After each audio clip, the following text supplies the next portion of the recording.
মেরে ফেলে আমরা পানিতে ফেলে দিলে মনে হয় রেজবির গুণকীর্তন বন্ধ হয়ে যাবে।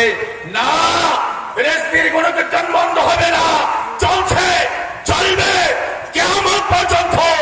আরে বাবা, এক রেজবি বিশ্বই চমকে দেখা দিছে, ঠিক না ঠিক বলে?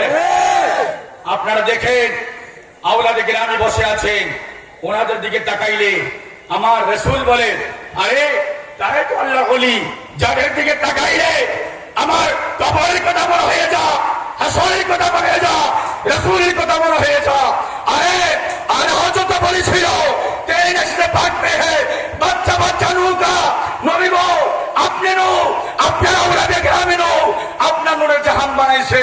আরে বাবা, রেজবি বাবা যেমন শানদার, আমার আওলাদে গ্রামের শানদার।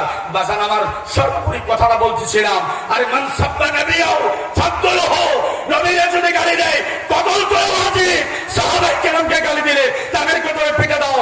আজকে আমার বাবা শেরে গাজী, শেরে মিল্লাত, মুহিউস সুন্নাহ, মুহিউল বিদআহ আল্লামা রেজবি মাওলা বলেছেন আমি মুআবিয়া সাহাবী। আরে রেজবি বাবা যেটা বলেছে এটা তো আমাদের জন্য ফরজ। আজকে আমাদের দরবারে কালো টুপি লাগাইয়া কি বলে জানেন? সালাম দেওয়া সুন্নত, সালাম বাদ দিয়ে কি বলে? জয় গুরু। কি গুরু, কি গুরু?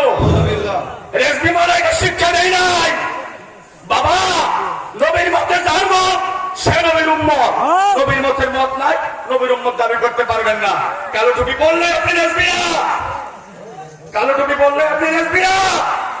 যদি বাবার সাথে মত না মিলে, বাবা বলবে আমিরে মহাবীর সাহাবী, আর আপনি বসে বসে কুন্ডি কি করবেন?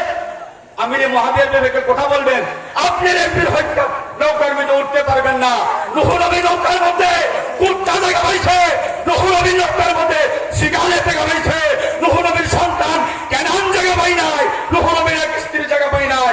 বাবা রে, আহলে বাইতের নৌকাটা আমার সদর বাবা বলছিল আখিরাতে রাষ্ট্র নবী নৌকা সাজাইয়া উম্মতদেরকে নিবে তিনি উঠাইয়া রেজবি বাবার নৌকার মধ্যে উঠতে গেলে রেজবি বাবাকে পূর্ণাঙ্গ মানতে হবে, আওলাদদেরকে পূর্ণাঙ্গ মানতে হবে। আমার জন্য দোয়া করবেন। বহু উলামায়ে কেরাম এখানে উপস্থিত, সবার পায়ের স্যান্ডেলে জুতার যোগ্যতা আমি নই বাবা। বদর বাবা আমাকে খুব মায়া করে দয়া করে এর জন্য দাঁড়িয়েছি, আমার জন্য দোয়া করবেন। ওমা আলাইনা ইল্লাল বালাগুল মুবিন।